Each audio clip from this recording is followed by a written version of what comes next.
আজকে দিওয়ালির দিনকে অলক্ষ্মী বিদায় লক্ষ্মী পুজো করি আমরা ঘটি বাড়িতে। ছোটোবেলা থেকে আমার দিদা এই পুজোটা করতো আর আমি দেখতাম, ভীষণ ভালো লাগতো পুজোটা দেখতে।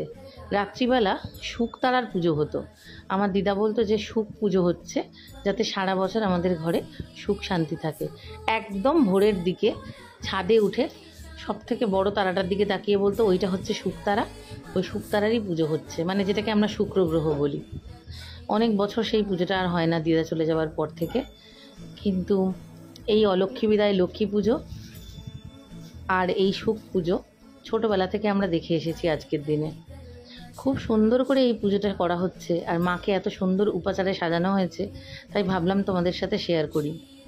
সব থেকে মজার ব্যাপার হলো আমাদের বাড়িতেও ঠিক এভাবেই পুজোটা হতো, শুধু ওই যন্ত্রগুলো দেওয়া হতো না যেটা এই পুজোটাতে দেওয়া হয়েছে।